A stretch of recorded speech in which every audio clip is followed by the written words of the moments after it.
Quarta-feira, dia 1º de abril de 2026. Sejam todos muito bem-vindos, meus amigos, a mais um vídeo do canal Terra Brasilis News. 1º de abril, mas aqui não se conta mentiras. Eu só trago a realidade, baseada, obviamente, em informações que estão espalhadas nas páginas de jornais, nas redes sociais, internet. E por isso mesmo, na maioria das vezes é muito difícil trazer notícias diferentes, porque todos falam absolutamente tudo sobre qualquer coisa. Mas eu tenho um ponto de vista sobre algumas coisas que eu quero trazer a vocês. Por exemplo, vamos começar com o seguinte detalhe. Como era de se esperar, a imprensa, que não perde tempo em jogar para o lado que convém, a imprensa consorciada que eu digo, né? Já começa a fazer aquela campanha suja para desmoralizar e sujar reputações. A imprensa é expert em destruir reputações. Depois de Tarcísio de Freitas, onde a imprensa quebrou a cara, né? Quebrou a cara por inteiro. Agora a bola da vez voltou a ser Michele Bolsonaro. E vão quebrar a cara de novo. E eu falo isso porque eu sou muito fã de Michele Bolsonaro. Portanto, se for para ofender a primeira-dama, nem façam comentários. A manchete do site Metrópolis de hoje, por exemplo, diz que o risco Michele na estratégia do PT contra Flávio Bolsonaro. Ok. Nos bastidores desta política que nós conhecemos, existe sempre quem acredite que tudo pode ser reduzido a cálculo, a estratégia e a movimentação de peças, como se pessoas fossem apenas nomes, todos substituíveis em um tabuleiro. Né? E é exatamente aí que surge uma leitura que beira ao equívoco. A ideia de que Michele Bolsonaro poderia ser lançada como uma alternativa em um cenário que colocaria em segundo plano Flávio Bolsonaro, que é apoiado pelo seu pai, Jair Bolsonaro, além de estar disparando nas pesquisas, né? Nós vemos aí o crescimento de Flávio Bolsonaro numa velocidade inacreditável. Então, essa ideia de colocar, digamos, o Flávio em segundo plano, né, nessa campanha eleitoral que se aproxima, beira ao ridículo. É inimaginável pensar que isso possa acontecer. Porque essa hipótese ignora a dinâmica interna de um grupo político que sempre foi marcado por forte alinhamento pessoal e familiar. Desde que Jair Bolsonaro chegou à presidência da República, não foi somente ele que foi atacado. Todos foram. Ele, seus filhos, a Michele, todos foram atacados. E todos foram resilientes. Né? Então, imaginar que a Michele Bolsonaro entraria em uma disputa que enfraquece diretamente um projeto liderado por Flávio Bolsonaro não é apenas simplificar demais o cenário, é desconhecer completamente o tipo de coesão que sustenta esse núcleo familiar, além de desconhecer por completo o que significa política. Não há como e não há porquê Michele Bolsonaro, nesse exato momento, de alguma maneira, querer tentar desbancar Flávio. Ela iria arrumar o maior dos problemas, teria que trair seu próprio marido e todos os seguidores de Jair Bolsonaro. Qual é a lógica de imaginar que ela faria isso? Assim como eu dizia sobre Tarcísio de Freitas, qual era a lógica? Mas era o PSD, era a imprensa que empurrava Tarcísio, justamente para desbancar a família Bolsonaro. E quebraram a cara, porque nem Tarcísio entrou nesta. Não?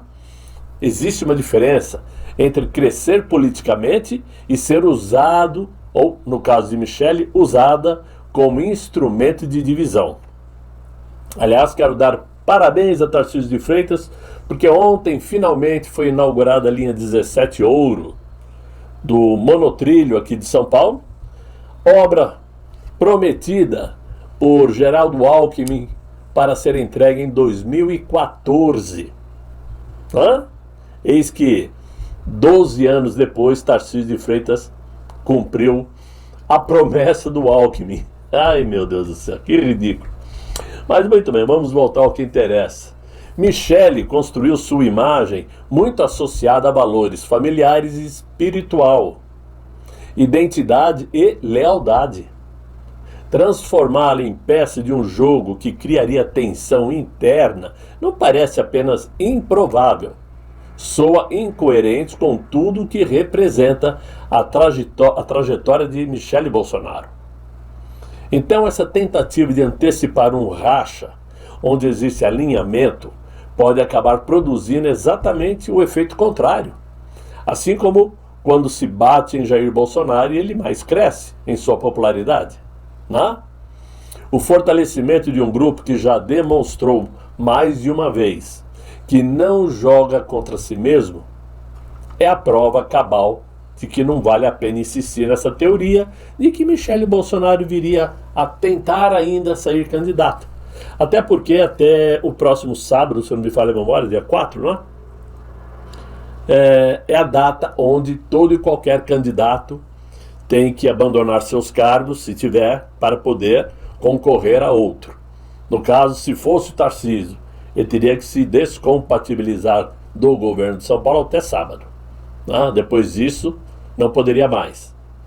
Então é óbvio que não tem essa de imaginar que agora, que já está na hora de Flávio ser oficialmente lançado como candidato pelo PL, ela queira surgir do nada e sair candidato. Tenho certeza que isso não passa na cabeça dela. E não a conheço, pessoalmente, claro.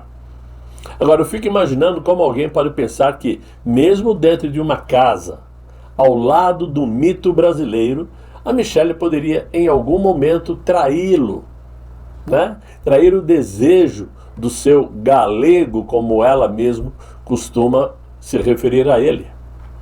Qual seria esse papel?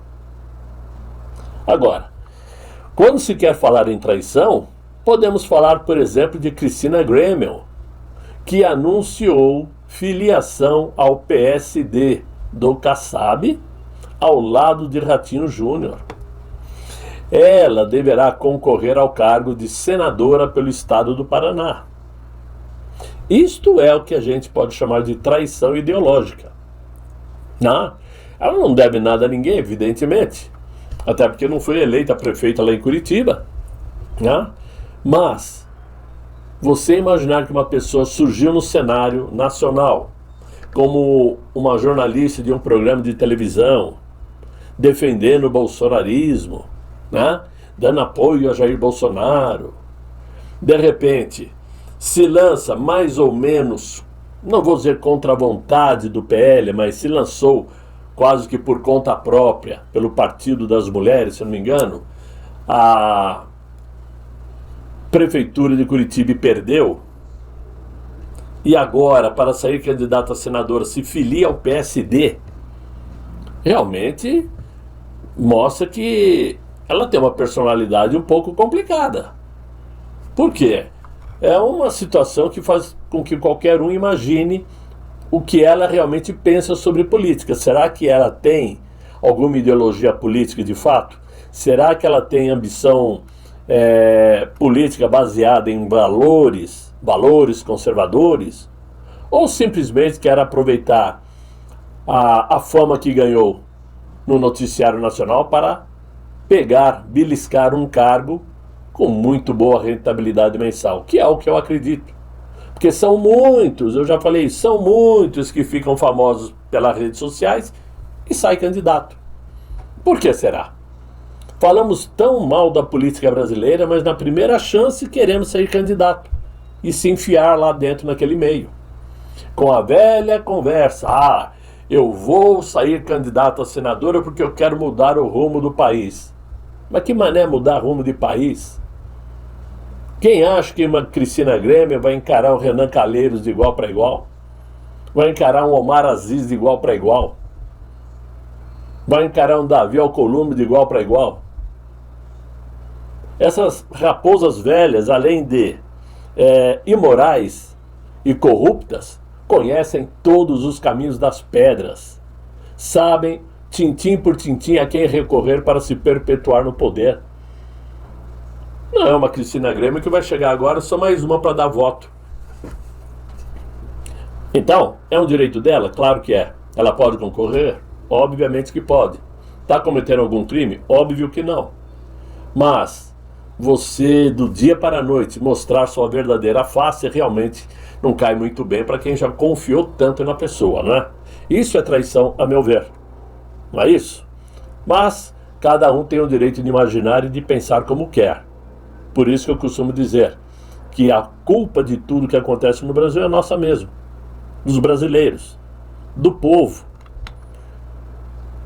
Não, chega a ser até, digamos, errado culpar os parlamentares. Porque fomos nós que colocamos eles lá dentro. Claro que acreditamos, né? Tínhamos certeza de que aquele candidato ia fazer o bem para o Brasil, por isso confiamos nele. E quebramos a cara. Mas de qualquer forma, na maioria das vezes as pessoas são eleitas ou porque são bonitos, porque se vestem bem, porque falam bonito, porque são famosos na mídia brasileira. Mas conhecimento político, zero. Zero. Todos falam o que as pessoas gostam de ouvir. Política é assim. Eu até vou falar um pouquinho sobre isso daqui a pouco. Não é isso? Então, nós somos os culpados por não sabermos, de fato, escolher quem deve chegar lá. Vejam só, quem está sendo considerado favorito a pegar o governo de Minas. A prefeitura, acho que de Belo Horizonte, não tenho certeza se é a prefeitura ou o governo. Cleitinho. Cleitinho está sendo cotado. Eu acho que é para governador mesmo. Imaginem uma pessoa como Cleitinho governando um estado que é o segundo maior colégio eleitoral do Brasil. Não tenho nada contra ele, não conheço, mas ele mostrou para que veio. Politicamente o cara é um zero à esquerda. Então temos que ter muito cuidado, muita cautela na hora de escolher, né? E deixar de lado o favoritismo pessoal, porque gosta, porque acha simpático. Não. Vamos ver o que a pessoa realmente produz, o que ela faz, o que ela já fez na vida. É fundamental isso. Agora, enquanto se fala, e mudando de assunto, né? Enquanto se fala 24 horas por dia sobre o caso Master, sobre o contrato de 129 milhões da Viviane e sobre o próximo pleito eleitoral, tudo é escondido e jogado para debaixo do pano. Porque pouco se fala sobre o tamanho do buraco em que o atual governo do Inácio meteu o Brasil. A dívida pública do Brasil subiu para 79,2% do PIB. Praticamente 80% do PIB está enterrado em dívidas. E isto são os valores, o saldo de fevereiro. Em valores reais, isto corresponde a 10,2 trilhões de reais. Isso é o que o Brasil deve. É a dívida pública que envolve os gastos do governo federal, previdência social, né? Funcionalismo público que é federal. Ou seja, é muito dinheiro preso com dívidas. A informação consta do relatório de estatísticas fiscais que foi divulgado ontem, terça-feira, pelo Banco Central. E nesse sentido, os governos petistas são espetaculares em afundar o Brasil na lama. Vejam essa imagem. Esse gráfico mostra muito bem como se desenrolou a dívida pública do Brasil desde o início do governo da dona Dilma, né? Que, como vocês podem ver, quando ela assumiu o governo, ela pegou o Brasil com uma dívida de 56% do PIB brasileiro. Ou seja, o Brasil devia apenas 56% do PIB. E em apenas 2 anos, entregou o governo com uma dívida de 69%. Num período que não havia crises econômicas para justificar isto. O nosso presidente Bolsonaro pegou o governo depois de Michel Temer com 75% do PIB em dívida. E essa dívida subiu para 87,7% do PIB por conta da pandemia. Só que quando Jair Bolsonaro terminou seu governo, em dezembro de 2022, essa dívida havia caído para 71% do PIB brasileiro. Hoje, já no quarto ano de desgoverno do Inácio, essa dívida pública atingiu os horríveis 79,2% do PIB. Mesmo assim, o governo do Inácio insiste em dizer que agora chegou a hora de colher os frutos. Discurso super ultrapassado e usado em todos os governos petistas, e que sempre serve para tentar tranquilizar seus militantes, para trazer uma falsa sensação de paz. Mas vejam só, né? Na história da humanidade, nós aprendemos aí que poucas palavras são tão eficientes como a palavra paz. Ela acalma, desarma, reduz resistências, e justamente por isso pode ser usada não apenas para descrever uma realidade, mas para construí-la artificialmente, ou criando narrativas. Mas de fato, não existe paz que nasce nos palanques, que é repetida em discursos, ou vendida como promessas. Quando as promessas de paz são feitas em nome da estabilidade, mas não se traduzem em mudanças concretas, quando o discurso público suaviza problemas que continuam afetando a vida real, e quando valores profundos da sociedade entram em conflito com decisões políticas, cria-se então um cenário curioso, onde tudo parece sob controle, mas as coisas não se encaixam. É daí que surge a falsa paz, ou, como é conhecido, a paz do diabo, pois não existe o confronto com aquilo que precisa ser resolvido. O que existe é a tranquilidade construída mais pela narrativa do que pela transformação. Só que cai nesta quem quer. Acredita quem é muito mal informado, ou quem é muito militante de esquerda. Porque não existe paz de palanque. A paz nós sentimos, nós percebemos, não somente escutamos.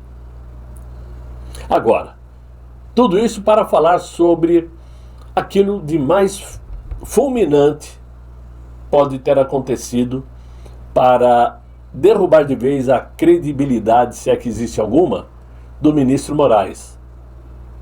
Já que o assunto do dia foi sobre suas viagens em jatos de propriedade da tal Prime Aviation, que tem aí o Daniel Vorcaro como um dos sócios. No Brasil, o improvável já virou rotina e o inacreditável uma mera formalidade. Não é o ministro viajar em jatinhos ligados a um empresário preso que chama propriamente dito a atenção, pois isso já virou detalhe no Brasil. Isso já aconteceu em muitos momentos com muitos políticos. O verdadeiro requinte técnico está no pagamento do frete. E quem entra em cena? Entra em cena um escritório de advocacia que, em teoria, não tem absolutamente nada a ver com o ministro. Em teoria, volto a dizer, claro. Na prática, o enredo parece escrito por alguém que desistiu da sutileza. Sutileza para quê? O povo já está acostumado com escândalos. Um escritório paga o avião decola. O passageiro é ilustre. E todos fingem que não há qualquer conexão, como se a lógica tivesse sido revogada junto com o bom senso. Mesmo assim, o gabinete do ministro diz que as ilações são fantasiosas, matérias são absolutamente falsas, e que ele jamais viajou nos jatos da empresa. Porém, ao mesmo tempo, o escritório Barsi de Moraes afirma que contrata diversos serviços de táxi aéreo e que entre os que já foram em algum momento contratados está a Prime Aviation. Mas vale aqui uma observação interessante, pois Alexandre de Moraes, que viajou nesses aviões, não atua oficialmente como advogado do escritório da Viviane Barsi. Ele não compõe a banca do escritório, né? E não participa como advogado, até porque ele não pode. Ele é ministro do Supremo. Então, não existe uma explicação de por que o ministro Moraes, que é ministro do Supremo, estava nesses 8 voos que foram apresentados, voos que foram fretados e pagos pelo escritório da esposa, como compensação, digamos, do próprio escritório com aquele contrato de 129 milhões. Ou seja, como ela tinha um contrato de 129 milhões, cada viagem que executava, o frete era descontado do contrato. Mas deveria ser frete somente para funcionários do escritório, não para o ministro. E aí forma-se e prova-se um conluio muito, muito perigoso. Por quê? Não há como negar o comprometimento moral e jurídico entre um ex-dono de banco que está preso e um ministro do Supremo Tribunal Federal. E coloca em xeque aquele contrato de 129 milhões. Será que esse contrato era com a esposa do ministro ou era para ele, Moraes, através da esposa? É tudo muito mal contado, tudo muito mal explicado e, obviamente, nessas alturas, ele não deveria mais compor o plenário do Supremo Tribunal Federal, assim como ele e o Dias Toffoli também não. Já deveriam estar fora há muito tempo, mas continuam trabalhando como ministros do Supremo, vendendo aquela imagem de autoridade séria, comprometida com a verdade, em nome da democracia, para quê? Para trazer a paz para a sociedade brasileira, a tranquilidade para a sociedade brasileira. Para isso, prendeu aquele que quis dar o golpe de Estado e que só não aconteceu porque o táxi não chegou. Aprova uma minuta, sem assinatura, sem nome, sem data. Esta foi a prova. E que por isso hoje vive encarcerado e sequestrado na sua própria residência, com o risco de voltar para o presídio, porque o ministro não gostou que o filho de Jair Bolsonaro, lá nos Estados Unidos, dissesse que ia apresentar ao presidente um vídeo, mas não disse quando, de que jeito, de que forma, né? Ou seja, não existe a mínima hipótese de afirmar que Jair Bolsonaro tem acesso a redes sociais. A mínima chance. Mas é assim que funciona a política brasileira. E nos bastidores, politicamente falando, começa-se então a fervilhar fofocas, fuxicos, denúncias, com a finalidade de criar uma ruptura dentro do núcleo familiar de Jair Bolsonaro. Tudo para quê? Para tentar dar chances ao Inácio, que male consegue sustentar aquela meia dúzia de votos que realmente ele tem de sua militância. Todo o resto é um número inflado pelas pesquisas, inflado por aquelas máquinas mágicas que nós sabemos, porque voto por voto ele já perdeu há muito tempo. Essa é a realidade. Essa é a realidade. Infelizmente, nós temos culpa por isso, como eu falei agora há pouco no início, por não sabermos escolher nossos parlamentares, que poderiam brigar por nós com força e com afinco para evitar que esse mal continue, e muita culpa da imprensa que acobertou até agora tudo de ruim que aconteceu no Brasil. Agora tem alguns aí tentando limpar a barra, trazendo verdades. Por quê? Porque o sistema precisa se arrumar, se arranjar não, né? Precisa se colocar no quadro de honestidade novamente, coisa muito difícil de acontecer. O sistema tem que reequilibrar a credibilidade que existe no mercado. Então, é necessário que alguém pague o preço. Alguém terá que pagar o preço. Ainda está na bolsa de apostas quem vai cair, Dias Toffoli ou Moraes? Pelo andar da carruagem, eu acredito que um dos dois vai pegar o chapéu e sair para acalmar o ambiente. Porque se realmente nenhum dos dois cair, aí não há o porquê ficar insistindo em lutas. Né? Como eu falei ontem, eu só acredito em uma luta possível, né? Que é cruzar os braços a nível nacional. Greve nacional. Sem quebra-quebra, sem fechamento de estradas, sem nada. Simplesmente todo mundo em casa para fazer a máquina parar. Se a máquina parar, não há como continuar em pé. Não existe a chance única de um governo se manter em pé. Mas para isso alguém tem que puxar esse cordão, né? Eu estou esperando alguém assumir esta briga. Mas é o que eu tinha para vocês nesse vídeo de hoje. E eu, como sempre digo, espero que vocês tenham gostado. Se gostaram, deixem os likes, se inscrevam no canal. Capricha no like, não custa nada, né? Like, é de graça. A menos que você não tenha gostado do vídeo, evidentemente. E inscrever-se no canal também é de graça, não custa nada. Então, quem aprecia meu trabalho, por favor, colabore. E eu desejo a vocês um excelente final de noite, muito bom descanso e até amanhã, se Deus quiser. Fiquem bem, fiquem com Deus. Tchau, tchau.